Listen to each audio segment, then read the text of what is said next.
May I now request Her Excellency Madam Mickevičienė to kindly deliver her address.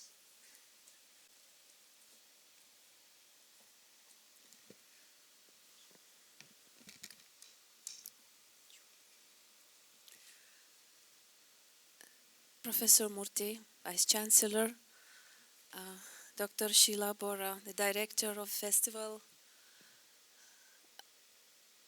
Somi Roy, the producer and a friend, I have to say, who brought me here, Professor Stephen, distinguished audience, ladies and gentlemen and friends. I'm very honored and very happy to be here with you and to address this movement. If I should follow up on the words by the previous speaker, I come myself from Lithuania, which is also a very, very small nation and a language. And I can very much understand how important is it to listen to those voices which come from small languages, which are often not heard enough, which are forgotten, which are often assimilated. And in many discussions that we had with Somi, when I learned that he had someone who was from Lithuania, who he considers a teacher in New York, the bond was automatically there. We felt that, small language speakers have to be together to start this and to propel the discussions and the movement to keep ourselves alive. To Lithuania, language movement is an integral part of, survival movement. The language which was very often, put under the table or under the bed and was on the verge of extinction almost, or at best was looked down as a language of uncultured peasants. And yet it survived and it came up and is now considered to be perhaps the closest sister language to Sanskrit among the spoken languages, if not the closest.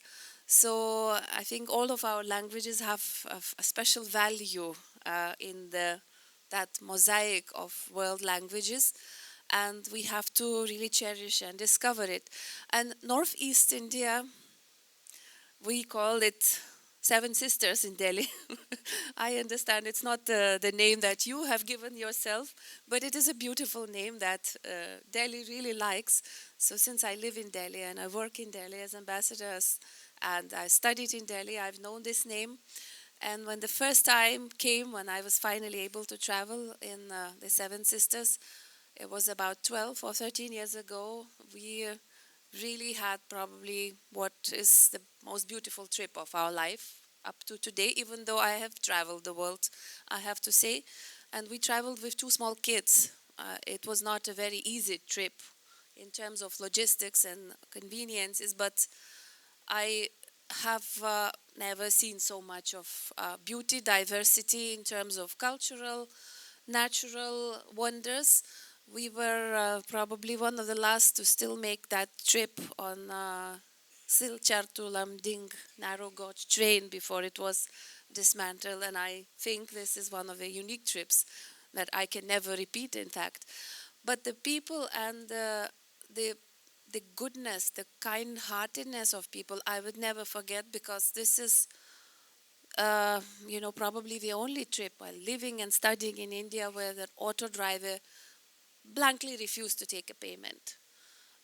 instead invited us home and made tea, and we had conversations, and we went to his church, and then met some other people who were insistent on going to the temples and learning about each other. I think I will never forget that. And mind you, it's a region which gave two classical dances to the Indian classical dance scene. So this is just a very small, element to indicate how rich and how important is it. So I'm honored and happy to be here to express my love for Northeast and Assam, to say that small languages are beautiful and very important languages.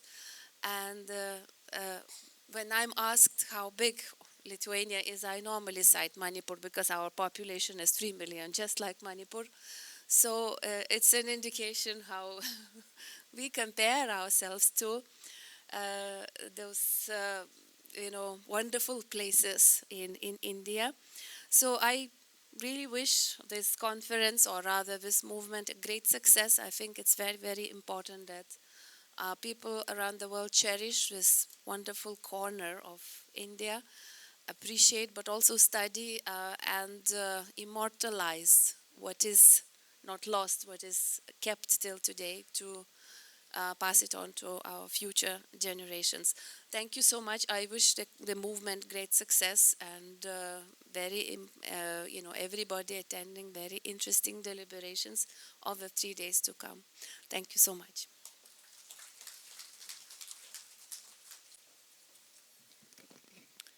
Thank you, ma'am.